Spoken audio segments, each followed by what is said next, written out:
Lou Dobbs tonight. We begin with the president's new effort trying to sell his health care agenda.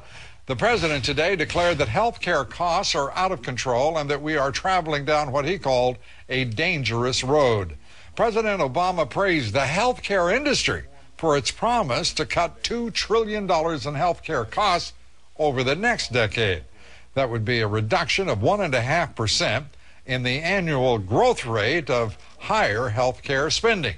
Critics of the plan, however, say it's long on rhetoric and very short indeed on specifics. Jill Doherty reports from the White House.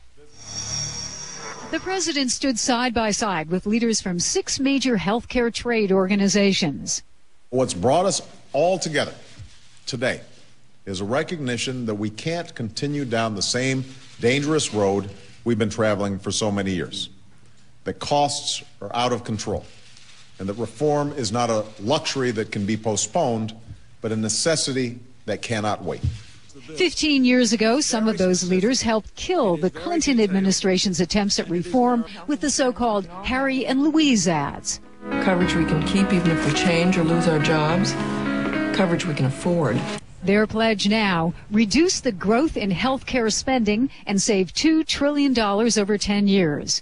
It's all voluntary, and House Republican leader John Boehner says there's no enforcement mechanism. Listen to those who already have government-run health care. And there's a new group called Conservatives for Patients' Rights that plans to spend $15 to $20 million on TV and internet ads. We have a system that works. It doesn't work perfectly, so let's solve those, fix those problems, not change the whole system. This time, Democrats control Capitol Hill, but the president says there's work to do.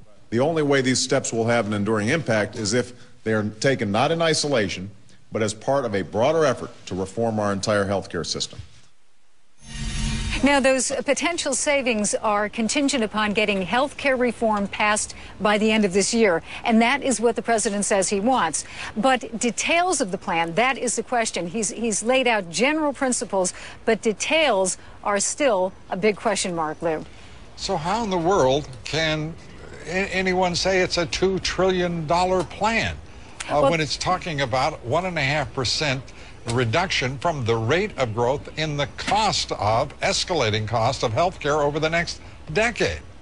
It's not savings, Lou, in the sense of direct savings. It's savings because of the increase going up, and it would save potentially what Americans would spend. But it's not as if they're talking about $2,500 off. It's not that. It is potentially slowing the rate of increase. All right. Thank you very much, Jill. Jill Doherty from the White House. The healthcare industry's promise to cut $2 trillion in the reduction in the rate of growth in spending over the next decade, well, sounds impressive to some. But despite those promised reductions in the rate of growth and higher healthcare costs, those costs will not only continue to rise, they will rise rapidly. This year, the United States is likely to spend $2.5 trillion alone on health care, private and government.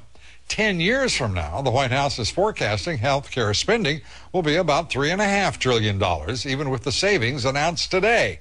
That spending in 2019 would represent just about 18% of our total economy, compared with the almost 17% we spend now on health care. Critics of today's health care announcement say the president is being overly optimistic about what can be achieved. They say the health care industry is giving few details of how it could slow the rate of cost increases. Those same critics say previous efforts to limit health care spending have failed. Kitty Pilgrim has our report. A coalition of doctors, drug makers, and other health care providers lined up with the president to make a public pledge to lower health care costs. Most sides agree the plan is better than taking no action at all. But even if those cost savings are realized, there are 46 million uninsured Americans who will need coverage of some kind. That will be expensive. Paul Howard studies medical care with the conservative think tank Manhattan Institute. Even if providers are saying we're going to lower costs over the next 10 years, the money for a coverage expansion, about the same amount, is going to be coming out of taxpayer dollars. President Obama's plan anticipates savings could come from standardizing insurance forms and increasing information technology like electronic medical records. That could take time. And even under this plan, health care costs will continue to rise, points out the public advocacy group Center for Medicine in the Public Interest. Taking $2 trillion and somehow, magically moving the numbers around to make it look like costs aren't going up as fast, again, it may be a political victory, but at the end of the day, will it really, in essence, change the paradigm of the health care crisis in this country? Healthcare groups like the American Medical Association and Medical Technology Association advocate preventative care, such as obesity prevention programs, a low-cost solution they endorsed in a letter to the president. Billions in savings can be achieved through a large-scale national effort of health promotion and disease prevention to reduce the prevalence of chronic disease and poor health status, which leads to unnecessary sickness and higher health costs. But it relies on a theoretical assumption that the American public will moderate its unhealthy lifestyle.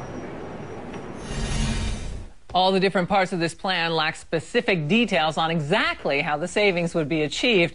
So while the healthcare industry appears to be on board, it's an open question how they will react to specific pieces of legislation when they're proposed. Lou?